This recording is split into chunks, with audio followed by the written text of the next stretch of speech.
Objectives को आप,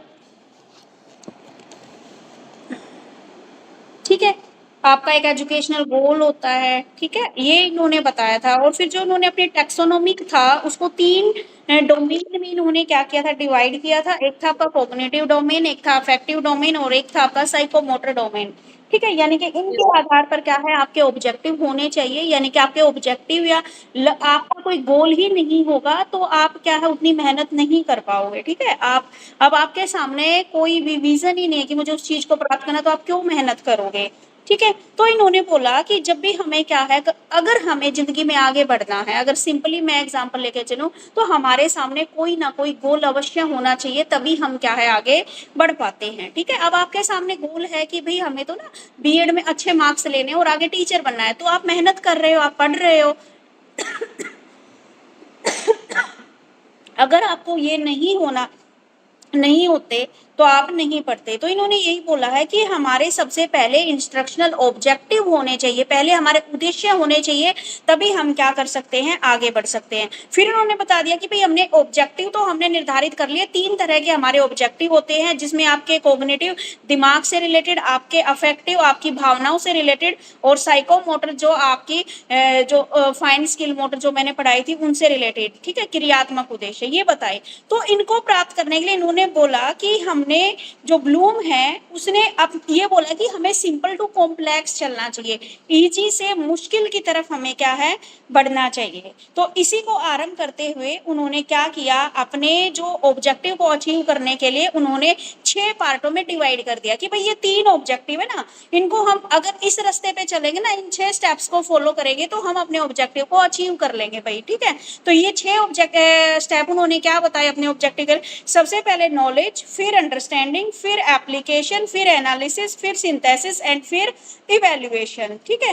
तो नॉलेज में क्या बताया गया कि आप कोई भी चीज पढ़ रहे हो, कोई भी टर्मिनोलॉजी है तो उसकी नॉलेज आपको होनी चाहिए, या कोई भी स्पेसिफिक फैक्ट है उसकी नॉलेज आपको होनी चाहिए, ठीक है। आपको अपनी जो कन्वेंशंस हैं, जो परंपराएं हैं, उनका ज्ञान आपको होना चाहिए, ठीक है। क्या ट्रेंड चल रहा है उसका आपको पता होना चाहिए, मैं आपको क्या मेथोडोलॉजी है, यानी कि किस तरीके से आप ये काम करोगे, इसकी नॉलेज आपको होनी चाहिए। उसके बाद इन्होंने बताया कि क्या होना चाहिए, आपको अंडरस्टैंडिंग होनी चाहिए। सबसे पहले तो देखो ऑब्जेक्टिव में आप अपने अकॉर्डिंग कोई एग्जांपल सेट करके चलो। ऑब्जेक्टिव में इसने बताया कि सबसे पहले हमें ज्ञान होना चाहिए, नॉलेज होनी चाहिए। अब आप क्या कर रहे हो, आप बीएड कर रहे हो, ठीक है, तो आपको नॉलेज है कि भाई हमें 5 सब्जेक्ट पढ़ने हैं, ये मेरे सब्जेक्ट है, ऐसे ऐसे मुझे पेपर देना है, मेरी प्रैक्टिकल होंगी, मुझे प्रैक्टिकल बनानी है, ठीक है। आपको ज्ञान हो गया, ये सारी चीजें आपको क्या हो गई, नॉलेज में आ गई।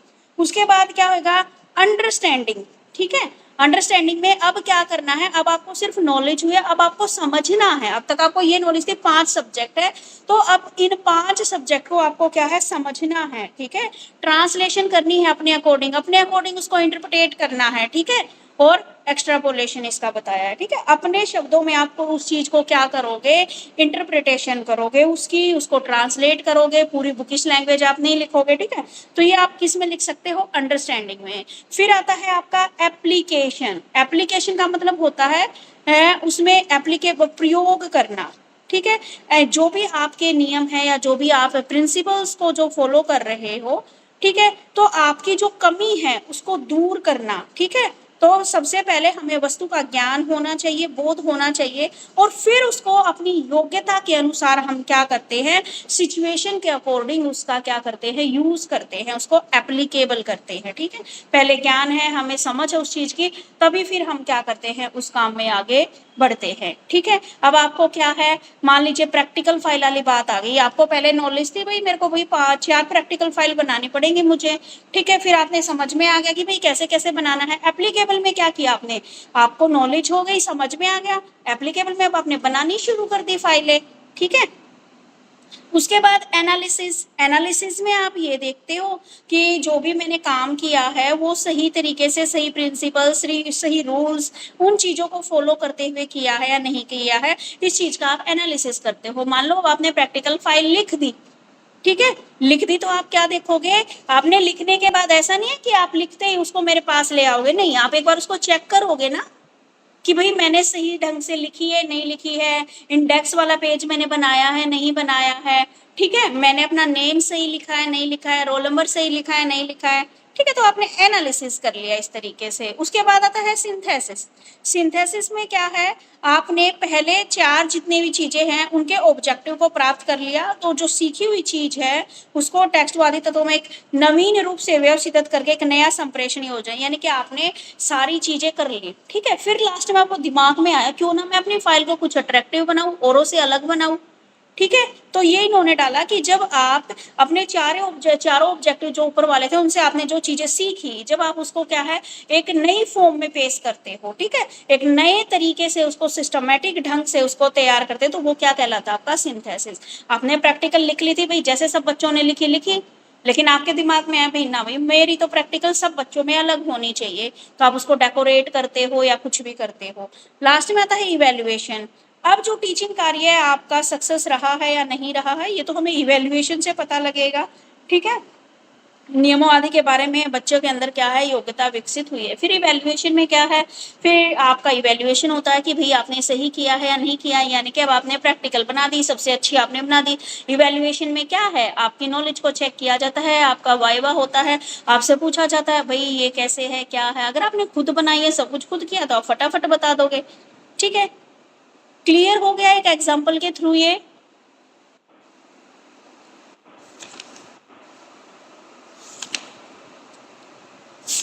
ठीक है, तो मैं मानूँ आपकी फर्स्ट वाली यूनिट कंप्लीट। और उसके बाद जो है पेडागोजी ऑफ कॉमर्स में सेकेंड यूनिट में है आपका understanding terminology of commerce. Book keeping क्या होता है, अकाउंटेंसी क्या होता है, बिजनेस क्या होता है। दीक्षा ये आपने जो 11th क्लास में पढ़ा था, बुक कीपिंग क्या होता है, अकाउंटेंसी क्या होता है और बिजनेस स्टडी क्या होता है, वो यहाँ पे आपको पढ़ना है मीनिंग, ठीक है। यस मैम, ये क्लियर है कॉन्सेप्ट। उसके बाद मैनेजमेंट क्या होता है ये भी आपने पढ़ा है बीकॉम फर्स्ट ईयर में। ई कॉमर्स, एम कॉमर्स ये भी पता है आपको। ऑनलाइन जब भी आप कोई भी ट्रेडिंग वगैरह वगैरह करते हो वो क्या है, या शॉपिंग वगैरह ई कॉमर्स में ही आता है वो आपका, ठीक है। यस उसके मैम। बाद क्या है meaning importance and step of pedagogical analysis, ठीक है। ये हो सकता है नया टॉपिक हो आपके लिए। ये नया है मैम। अभी मैं देख लेती हूँ, पहले तुम्हारा ही खत्म करा देती हूँ।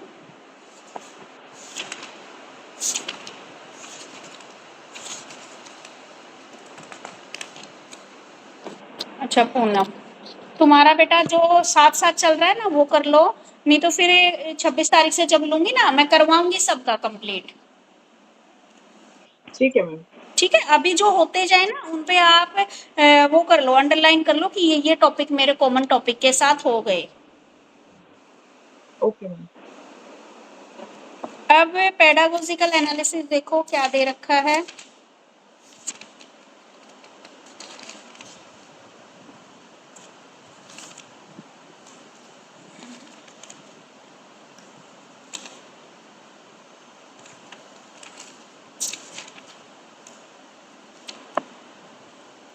देखो बेटा बेटा निकल गया आपका। What do you mean by pedagogical analysis. Pedagogical analysis क्या होता है, अगर हम बिल्कुल सिंपल वर्ड में देखें तो इसको हम कह सकते हैं कि टीचिंग में जब एक टीचर अपनी टीचिंग मेथड्स को या जो वो स्ट्रेटजी यूज कर रहा है उसको यूज करते हुए जब अपने टीचिंग कार्य को और ज्यादा सरल और प्रभावी तरीके से करना चाहता है, तो उसी के लिए जो वो स्टेप फॉलो करता है उसको पेडागोजिकल एनालिसिस कहते हैं। पेडागोजिकल एनालिसिस का मतलब आप कोई टॉपिक किस मेथड से आप पढ़ा रहे हो, कौन सी स्ट्रेटजी आप यूज कर रहे हो, ठीक है, ताकि आपका जो टॉपिक है वो इजीली बच्चों को समझ में आ सके, ठीक है। वही क्या कहलाता है आपका पेडागोजिकल एनालिसिस कहलाता है, ठीक है। अगर हम देखें अलग अलग सब्जेक्ट की इसमें बात करें तो ये जो एनालिसिस है ये एक प्रोसेस होती है जिसमें आप क्या करते हो, सबसे पहले आपका जो पूरा सिलेबस होता है उसको आप क्या कर देते हो, टुकड़ों में बांट देते हो, यूनिट वाइज कर दिया। यूनिट में भी आपने क्या कर दिया, चैप्टर्स को डाल दिया, और चैप्टर्स के अंदर क्या है क्वेश्चंस को डाल दिया, और उनके अंदर क्या कर दिया आपने छोटे छोटे कंसेप्ट के अंदर उसको डिवाइड कर दिया, ठीक है। तो ये सारी बातें क्या है सभी विषयों पर लागू होती हैं, चाहे आपका एसएसटी हो, साइंस हो, मैथ हो, कॉमर्स हो, कुछ हो, ठीक है। तो अब सभी में क्या है, आपका सिलेबस ऐसे ही दिया हुआ है, यूनिट बांट दिए हैं, 4 यूनिट है या 5 यूनिट है। फिर उन यूनिट्स में भी क्या दे दिया, आपके टॉपिक्स दे दिया, अलग अलग चैप्टर्स दे दिए, और चैप्टर्स के अंदर भी क्या दे दिया, आपके टॉपिक दे दिए। ये क्यों किया जाता है, ताकि आपका जो सिलेबस है उसको आप इजीली कर सको और आपको इजीली समझ में आ सके, ठीक है। ये क्योंकि एक दिन में सारी चीजें क्लियर नहीं होती। अब इसने बताया कि जब भी आप पेडागोजिकल एनालिसिस करते हो या, तो इसमें क्या होता है, हमारे कुछ रूल्स होते हैं जिनको आधार बनाकर हम क्या करते हैं, अपने सब्जेक्ट को उस तरीके से क्या करते हैं, डिफाइन करते हैं ताकि वो और इजी हो सके। तो इसी चीज को इन्होंने क्या बोला है, पेडागोजिकल एनालिसिस बोला है। यानी कि मान लीजिए हम कॉमर्स की कोई भी टेक्स्ट बुक है या फिर कोई भी यूनिट्स है, उसका एनालिसिस जब हम करते हैं तो इसी को इन्होंने क्या है, पेडागोजिकल एनालिसिस कहा है, ठीक है। इसमें टीचर का क्या रोल होता है भाई, आपके पेडागोजिकल एनालिसिस में, यानी कि आपके टीचिंग को क्या करना चाहता है, अपनी टीचिंग को क्या है, इफेक्टिव बनाना चाहता है, ठीक है। इफेक्टिव यानी कि किस लिए बनाना चाहता है, यानी कि एक तो इंस्ट्रक्शनल जो ऑब्जेक्टिव्स हैं उनको निर्धारित करता है, कौन कौन सी टेक्निक, कौन कौन सी सामग्री, कौन कौन सी मेथड्स यूज करे, जिससे कि क्या है, उसकी जो टीचिंग है वो और भी इजी हो सके, ठीक है।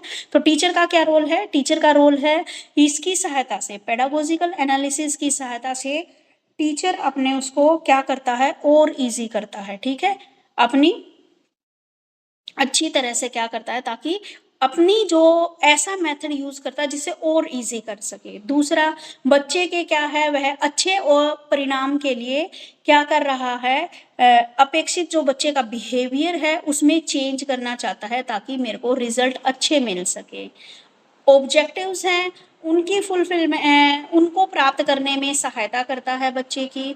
जो वो सिलेबस है, जो टेक्स्ट बुक का जो सिलेबस है उसको एक इफेक्टिव तरीके से यूनिट वाइज डिवाइड करता है, और उन यूनिट को क्या है, पेडागोजिकल एनालिसिस के तरीके से आपको धीरे धीरे धीरे धीरे करके यूनिट वाइज आपको समझाता है, आपके अंदर उनकी समझ विकसित करता है, ठीक है। और बच्चे आपका क्या करता है, आपको गाइडलाइंस देता है, ठीक है। लर्निंग तभी सफल होती है जब टाइम टू टाइम हम क्या करते हैं, उसका इवेल्युएशन करते हैं। देखो आपकी लर्निंग तभी सफल होएगी जब टाइम टू टाइम क्या आएगा, आपके टेस्ट वगैरह होते रहेंगे, ठीक है। आपकी इसमें क्या है, आपकी टीचिंग मेथड, टेक्निक्स, जितने भी शिक्षण साधन हैं, उपयुक्त तालमेल से अत्यंत आवश्यकता होती है। तो इसी से वांछित व निर्धारित उद्देश्यों को प्राप्त किया जा सकता है। अब है इसमें आपका सर्वोत्तम रूप देने के लिए एनालिसिस भी किया जाता है। देखो 2-4 चीजें कर लेना। टीचर क्या चाहता है, अपनी टीचिंग को इजी बनाना चाहता है, आपके बिहेवियर में चेंज करना चाहता है, नई नई टेक्निक और स्ट्रेटजी जो यूज कर रहा है तो वह क्या है, बेटर प्रेजेंटेशन के लिए कर रहा है। आपका क्या है, गाइडलाइंस देता है, आपको एज ए गाइड की तरह आपका पथ प्रदर्शन करता है, ठीक है। समय समय पर क्या है, इवेल्युएशन करता है ताकि टीचर को पता लग सके कि आपको कितना समझ में आया है, ठीक है। डिफरेंट मेथड, टेक्निक और टीचिंग जो फैक्टर्स हैं उनके बीच में आपस में कोऑर्डिनेशन स्थापित करते हैं ताकि आपको चीजें क्लियर हो सके। तो ये इन्होंने बताया है टीचर का रोल। और use of pedagogical analysis, pedagogical analysis के कहाँ कहाँ पर यूज होते हैं, अगर हम देखें, सामाजिक अध्ययन बोलो, एसएसटी बोलो, आप फिर आप कॉमर्स बोलो, साइंस मैथ जो भी है, तो विषय को अच्छी तरह से मेजर और माइनर तरीके से छोटे छोटे पार्ट्स में डिवाइड करना इसका काम है, ठीक है। सबसे पहला काम तो यही है। दूसरा, एक टाइम टेबल निर्धारित करना है और उस टाइम टेबल के अकॉर्डिंग आपको वो चैप्टर और वो जो यूनिट है उसको क्या करना पड़ेगा, आपको पढ़ाना पड़ेगा, ठीक है। उसके बाद क्या है, जो क्लासरूम में किस तरीके से स्टडी करवाया जाना है, और आगे चाहे हमें माइनर या मेजर प्रत्येक कंसेप्ट को, चाहे या सिंगल कंसेप्ट है उसको भी हमें क्या है, इजी तरीके से क्या करना है, समझाना है। जितने भी स्टेप्स हैं उनके बाद टीचिंग के क्या वो इंस्ट्रक्शनल ऑब्जेक्टिव है उनका निर्माण करना, और जो कुछ टर्मिनोलॉजी है कि क्या क्या टर्मिनोलॉजी हमारे बीच में यूज हुई, क्या की टर्म्स यूज हुए हैं, उनको क्या करना, उनको तैयार करना समझाने के लिए। कि चैप्टर ने पढ़ाया तो टीचर बोलता है भाई इसमें से जो डिफिकल्ट वर्ड है आप वो छाट के बताइए मुझे, और फिर टीचर क्या करता है, डिफिकल्ट वर्ड का आंसर आपको बताता है कि ये डिफिकल्ट वर्ड है, इसका ये मीनिंग है, ठीक है। उसके बाद बताया गया है जो पेडागोजिकल एनालिसिस है वो इवेल्युएशन सिस्टम में भी प्लानिंग और इम्प्लीमेंटेशन पर अधिक जोर देता है, टीचर को पढ़ाए जाने वाले प्रक्रम की विषय वस्तु के अनुदेशात्मक उद्देश्यों की प्राप्ति में इवैल्यूएशन टेक्निक्स को भी इसके अंदर प्रयोग किया जाता है। ठीक है, बस सारा वही बताया गया है कि अलग अलग पेडागोजिकल का मतलब ही यही है कि यूनिट्स में आपका सिलेबस डिवाइड कर दिया, आप इजीली उसको क्या कर सको, पढ़ सको।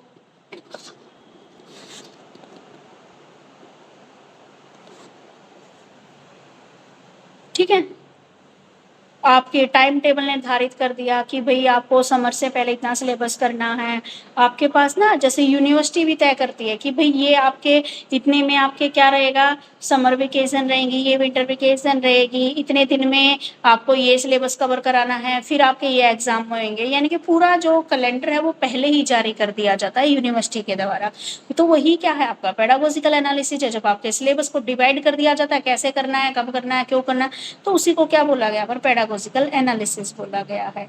ठीक है, अब इसके स्टेप बताए गए हैं, स्टेप ऑफ पेडागोजिकल एनालिसिस। चाहे आपका कोई भी सब्जेक्ट हो उसमें सब में ऐसे ही पेडागोजिकल एनालिसिस बनाना है आपको। सबसे पहले तो आपको अपना सब्जेक्ट मैटर यानी कि सिलेबस लेना है, फिर आपको क्या करना है यूनिट वाइज अलग अलग पेडागोजिकल एनालिसिस करना है। यानी कि सबसे पहले सिलेबस लिया, सिलेबस को 4 यूनिट में डिवाइड कर दिया, फर्स्ट स्टेप है ये।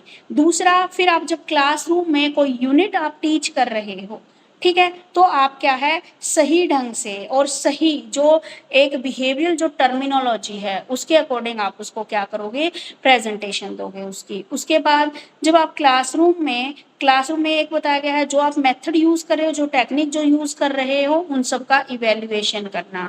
आगे जो आपका सिलेबस है उसकी सफलता के लिए इंस्ट्रक्शनल ऑब्जेक्टिव्स, ठीक है, कि क्या क्या आप मेथड यूज करोगे, क्या अपने इंस्ट्रक्शनल ऑब्जेक्टिव्स को यूज करने के लिए क्या क्या मेथड आप फॉलो करोगे, टीचिंग लर्निंग मटेरियल की कितनी जरूरत रहेगी, ठीक है, क्या क्या स्ट्रैटेजीज, क्या क्या लर्निंग एक्टिविटीज आप करोगे, इन सारी चीजों का चुनाव करना है। ठीक है, तो यही स्टेप बताए गए हैं इसने किसमें, पेडागोजिकल एनालिसिस में, और ये सबके सेम हैं। क्लियर है इसका meaning pedagogical analysis?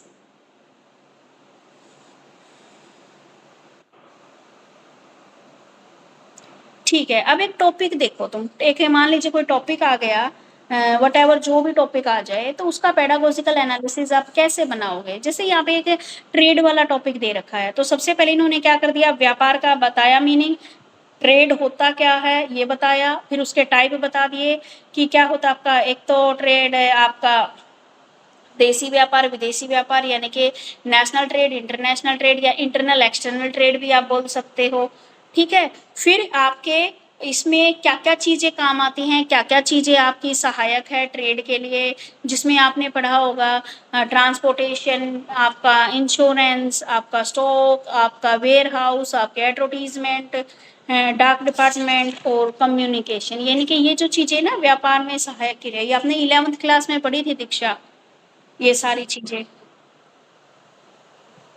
As it is topic की आपकी कॉमर्स में, या कौन कौन से जो सहायक है, जो सहायता करते हैं आपके व्यापार में। ट्रांसपोर्टेशन की भी जरूरत पड़ती है, रॉ मटेरियल को या जो फिनिश गुड उसको one place to another place पहुंचाने के लिए ट्रांसपोर्टेशन की जरूरत पड़ती है। बीमे की क्यों जरूरत पड़ती है, इंश्योरेंस क्यों है, आपका माल चोरी हो जाए, आग लग जाए और कुछ दुर्घटना हो जाए तो उससे सिक्योरिटी के लिए आप बीमा ले रहे हो। स्टॉक क्यों कर रहे हो, स्टॉक आप इसलिए कर रहे हो क्योंकि मान लीजिए बहुत ज्यादा प्रोडक्ट आपके बन गए हैं, एकदम से तो सेल नहीं हो जाता माल, आपने 100 यूनिट बनाई, ऐसा तो नहीं है 100 यूनिट आज बनाई और शाम तक खत्म हो गई, नहीं, उनको क्या है टाइम लगता है सेल होने में, तो उनको क्या करके रखते हैं, स्टॉक करके रखते हैं।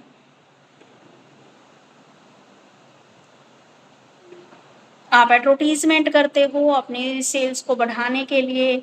डाक विभाग का भी रोल होता है इसमें। डाक में क्या है, मान लीजिए बाय पार्सल कहीं पर कोई चीज पहुंचानी है तो वहां पर। कम्युनिकेशन में क्या है आपका, तार, फैक्स, टेलेक्स, टेलीफोन आदि की सेवाएं आती है। संदेश वाहन का दूसरा नाम संचार व्यवस्था। ठीक है, यानी कि ट्रेड के बारे में लिखते हैं, ट्रेड में क्या क्या सहायक है।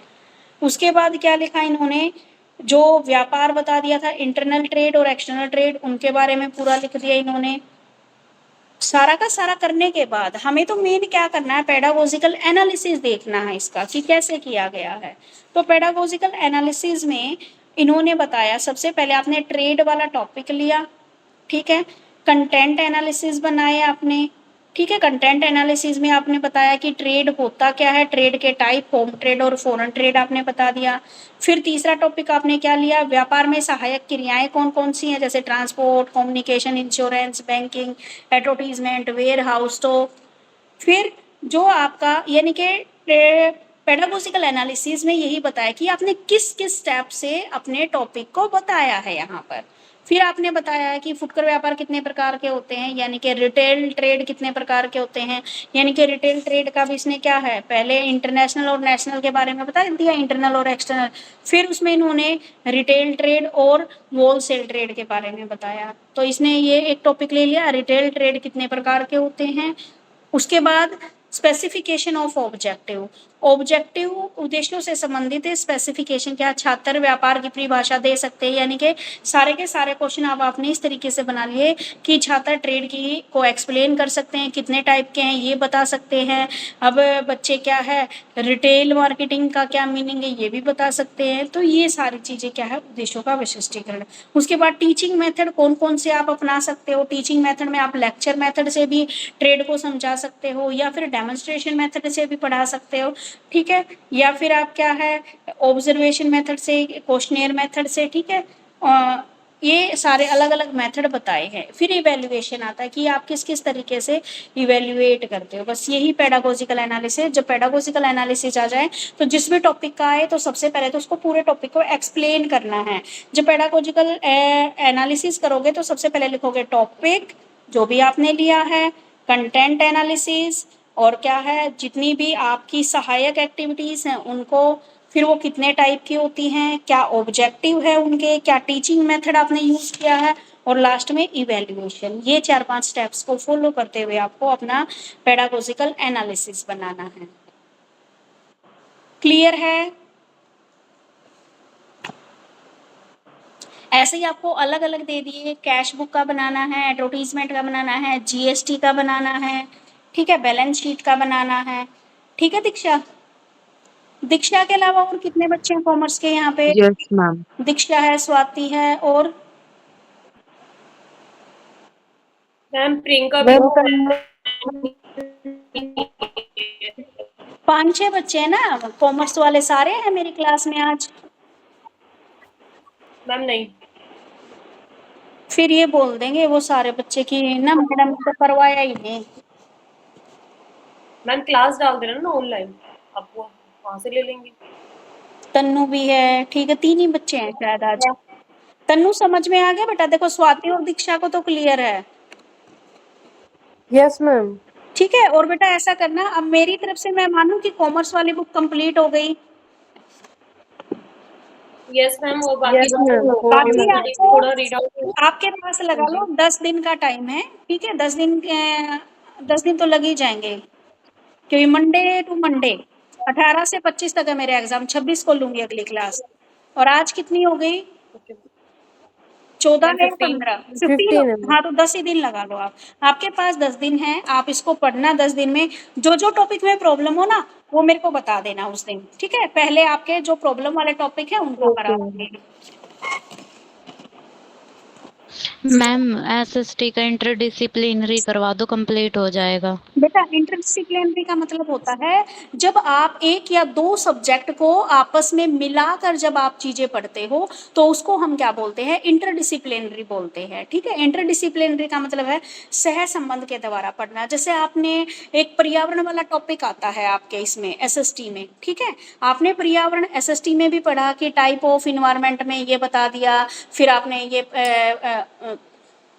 ठीक है। और वही टॉपिक आप हिंदी में भी पढ़ रहे हो पर्यावरण प्रदूषण के नाम से, वही टॉपिक आप साइंस में भी पढ़ रहे हो पर्यावरण के बारे में, ठीक है। आपने साइंस एसएसटी में तो ये पढ़ा कि पर्यावरण में हमारा क्या क्या आ जाता है, जितनी सारी चीजें हैं, जल भी आता है, वायु भी आती है, सारी चीजें आती है, इनको जो मैम जैसे ये हिस्ट्री और जियोग्राफी में संबंध बता रखा है, तो इसमें जैसे एग्जांपल है, जैसे बांग्लादेश को भारत द्वारा पाकिस्तान से अलग कराया गया, तो इसमें जैसे जियोग्राफिकल लेवल और हिस्ट्री से मतलब दोनों का संबंध बताना है।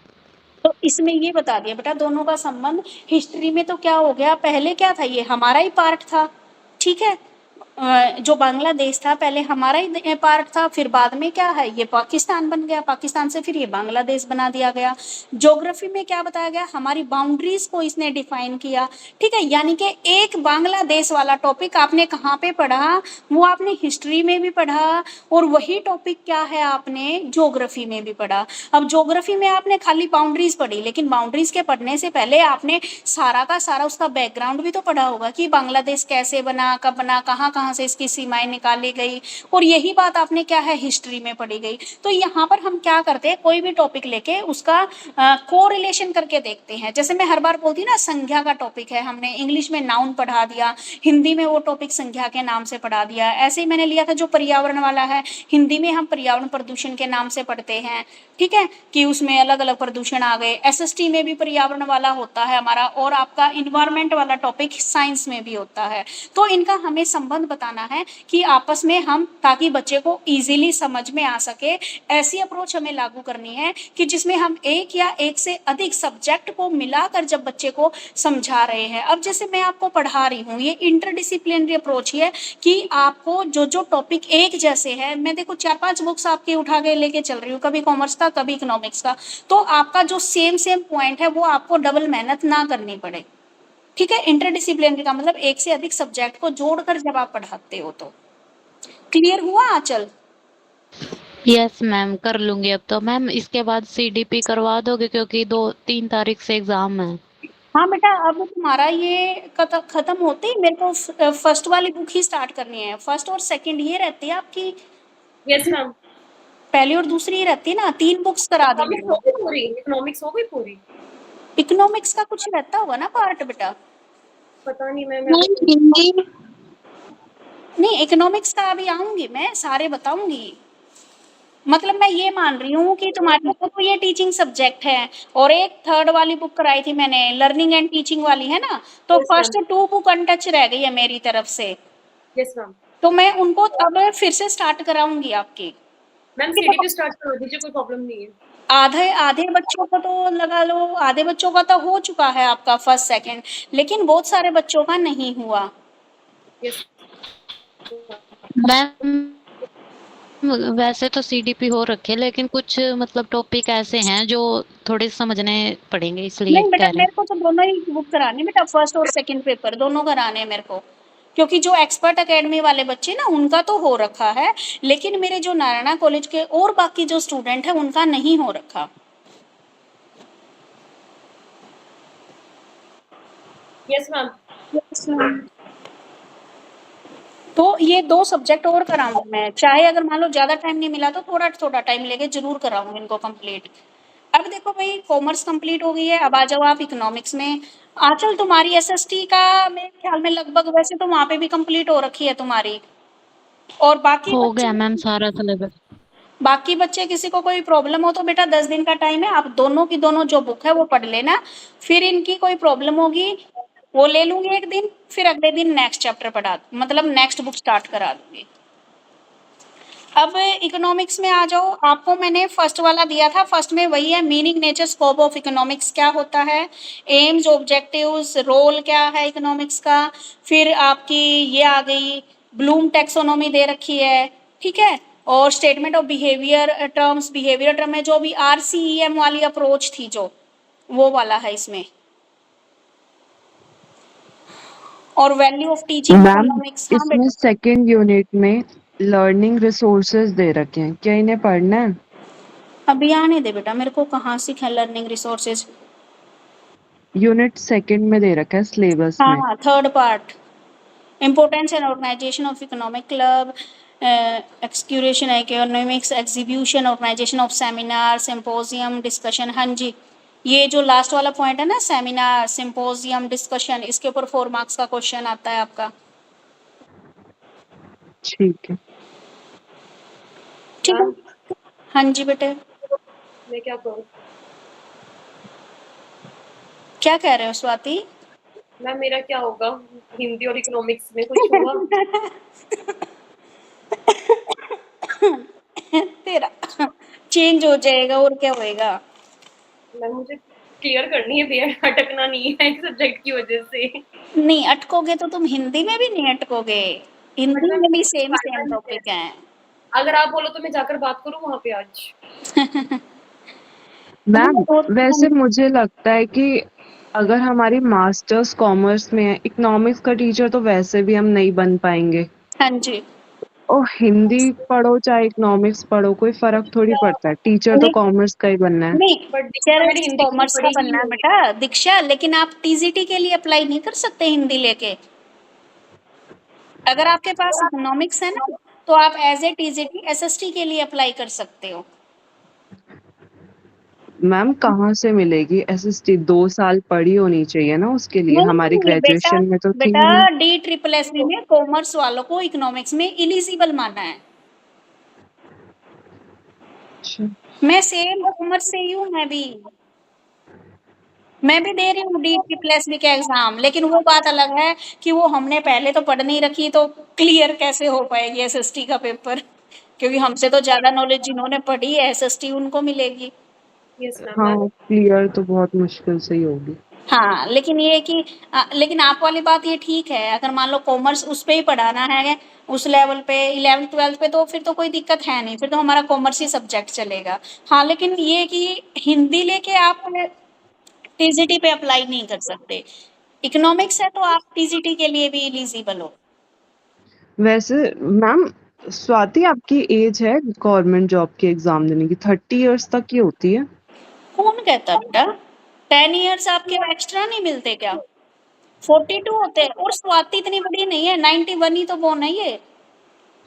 आई थिंक मैम 30 इयर्स तक दे सकते हैं हम एग्जाम।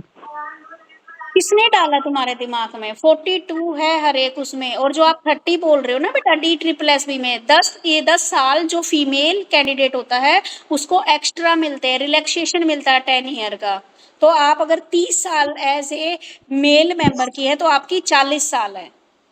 ओके मैम अच्छा, थैंक यू सो मच। मैंने और वही क्राइटेरिया पढ़ा था कि 30 इयर्स तक ही हाँ आप नहीं, की जनरल जो एज मैक्सिमम है एज वो है। 30 ईयर ही है, मैं मानती हूँ। पीजीटी दीक्षा के लिए मैम पीजीटी के लिए 36 है, ठीक है, लेकिन फीमेल कैंडिडेट को 10 इयर्स का रिलैक्सेशन देते हैं।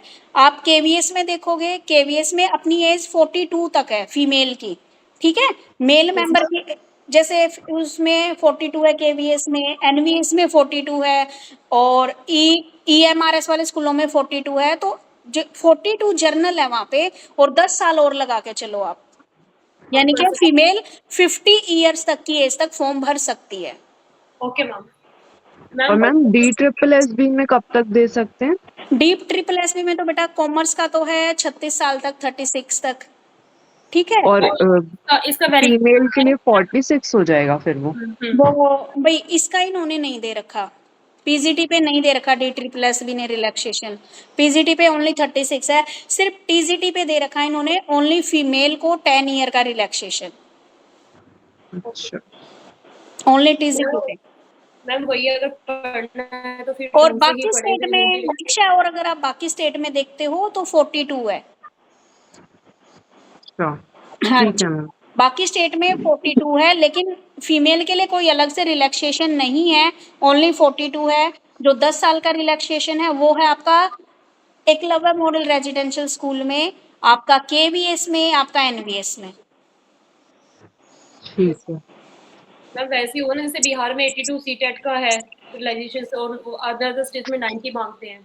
हर हाँ जगह जी, का अलग अलग रहता है। हाँ जी। मैम फिर तो स्वाति चेंज ही करा लो। भैया मैं करवाऊंगी चेंज, चाहे जो गवर्नमेंट जॉब लगे या ना लगे, चाहे कुछ भी हो, मुझे चेंज, मुझे पढ़ना तो फिर मैं ढंग से पढ़ूंगी ना यार। मुझे उसमें आइडिया नहीं था, मुझे उन्होंने कहा कि कोई बात नहीं, कोई फर्क नहीं पड़ता, आप ले लो। मुझे गाइडेंस क्योंकि गैप आ रखा है ना स्टडी में, तो मुझे नॉलेज कम है, तो मैंने अपने हिसाब से ले लिया। मैं चलो छोड़ो क्या जरूरत है, तो ये माइंड